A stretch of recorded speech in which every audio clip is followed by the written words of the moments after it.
இன்றைக்கி நம்ம வீடியோவில் வெங்காயம் பூண்டு இது ரெண்டுமே இல்லாமல் ஒரு சூப்பரான சட்னி ரெசிபி வெறும் 5 நிமிஷத்தில் எப்படி செய்கிறதுன்னு பார்க்கலாம். இந்த சட்னி செய்கிறதுக்கு ஒரு கடாயில் கொஞ்சமாக எண்ணெய் சேர்த்துக்கலாம்.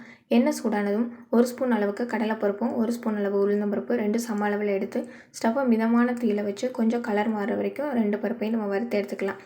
இதோட கலர் ரொம்ப மாறணும்னு அவசியம் இல்லை, கொஞ்சம் நம்மளுக்கு கலர் மாறினா போதும். இப்போ இது ரெண்டும் வறுத்ததுக்கப்புறம் ஒரு 1/4 ஸ்பூன் அளவுக்கு சீரகம் சேர்த்துக்கலாம்.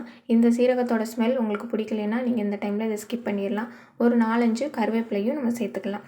இந்த மாதிரி சீரகம் கருவேப்பிலை சேர்க்குறப்போ சட்னி கொஞ்சம் நல்லா மணமாக இருக்கும். இல்லைன்னா நம்ம சேர்த்த அந்த பருப்போட ஸ்மெல்லு இருந்த மாதிரி இருக்கும். இப்போ காரத்துக்கு தகுந்த மாதிரி மிளகாய் வத்தல் சேர்த்துக்கலாம். நான் காஷ்மீரி மிளகாய் வத்தல் தான் சேர்த்துருக்கேன். 1 2 பழுத்த தக்காளி சேர்த்துக்கலாம். நம்ம எடுத்துக்கக்கூடிய பருப்பு அளவுக்கு இந்த 2 தக்காளி அளவு கரெக்டாக இருக்கும். பருப்பு அளவு அதிகமாக எடுக்கும்போது தக்காளியோட அளவையும் கூட்டிக்கலாம். இப்போ கொஞ்சம் மசிஞ்சு தக்காளி இந்த அளவுக்கு வதங்குற மாதிரி வதக்கிக்கலாம்.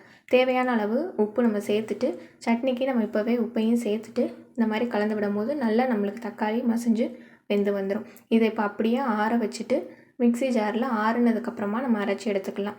இந்த சட்னிக்கு தேங்காயோ இல்லைன்னா வெங்காயம் கூட இல்லாமல் ரொம்பவே சூப்பராக வெறும் 5 நிமிஷத்தில் நம்ம ரெடி பண்ணிடலாம். இப்போ ஆறுனதும் மிக்ஸி ஜாரில் மாற்றிட்டு தண்ணியே சேர்க்காமல் தக்காளியில் விடுற தண்ணியை வச்சு நல்லா பேஸ்ட்டாக அரைச்சிக்கலாம். ஒருவேளை அரையலைன்னா பருப்பு சேர்த்ததுனால அரைகிறதுக்கு ஒரு சில டைம் ஆகும். இப்போ கொஞ்சமாக தண்ணி சேர்த்து நல்லா ஸ்மூத்தாக அரைச்சிக்கலாம். இந்த சட்னி கெட்டியாவோ தனியாவோ எப்படி சாப்பிட்டாலும் ரொம்பவே நல்லாயிருக்கும்.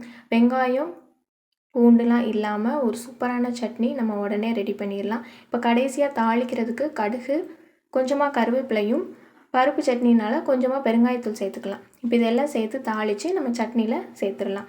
அவ்வளோதான். ரொம்பவே ஈஸியான ரொம்ப டேஸ்டியான இந்த தக்காளி சட்னி கண்டிப்பாக ஒரு தடவை இப்படி ட்ரை பண்ணி பாருங்கள். இந்த வீடியோ பிடிச்சிருந்தா மறக்காமல் ஒரு லைக் பண்ணுங்கள்.